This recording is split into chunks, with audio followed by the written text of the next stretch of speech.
ঠিক আছে। আপনি তাহলে কাস্টমার বিদায় করেন, কোনো সমস্যা নেই। আপনার সঙ্গে আলোচনা করব আমরা, হ্যাঁ? হাদিস অস্বীকার করার যে প্রচেষ্টা, যে যে উদ্দেশ্যে করুক না কেন, এই প্রচেষ্টা হলো দিন অস্বীকার করার প্রচেষ্টা। ভিডিওটা না হয় পরেই চালু করি, যেহেতু উনি রজম নিয়েই আলোচনা করতে চাচ্ছে। রজম নিয়েই যেহেতু আমাদের না আলোচনা। না ভাই, আমার এত জ্ঞান নাই, আমি শিখতে আসছি ভাই, মনে কিছু নেন না। তবে যতটুক আমি জানি একটুকু বলতে পারবো। এই যেমন আপনি প্রশ্ন করছেন আমি বলছি, এতটুকুই, এর বেশি না। আচ্ছা আমি আচ্ছা এত আচ্ছা আমি এত জানলেও না ভাই। আচ্ছা, তাহলে আপনি আপনি বলতেছেন আপনি জানেন না, আপনার অত জ্ঞান নাই, তাই তো? জি। আচ্ছা, তাহলে এখন আমাকে একটা জিনিস উত্তর দেন, একটা প্রশ্নের উত্তর দিবেন আপনি। সেটা হচ্ছে যে আপনি জানেন না যে কি ভাই? ভাই, ভাই শুনতে পাচ্ছেন? জাহাঙ্গীর ভাই? জি শুনতেছি। আচ্ছা, আপনি আপনি জানেন না যে কি বলে আম খাওয়া, আম কিরকম দেখতে, হ্যাঁ?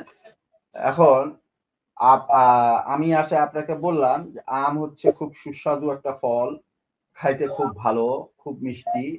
অথচ আপনি আম জীবনে দেখেন নাই। আম আম সম্পর্কে আপনার কোনো ধারণা নাই, কোনো জ্ঞান নাই। আপনি কি বলতে পারেন যে দুনিয়াতে আমই নাই?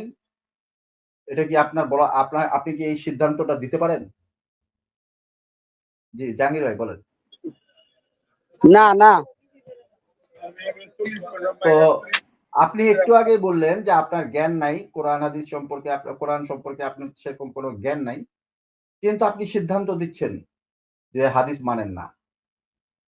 তাহলে আপনার যদি জ্ঞান না থাকে, তাহলে আপনার কি উচিত এই সিদ্ধান্তটা দেওয়া? এই সিদ্ধান্ত দেওয়াটা কি আপনার যৌক্তিক? এটা একটু যদি বলতেন। জি, জাহাঙ্গীর ভাই।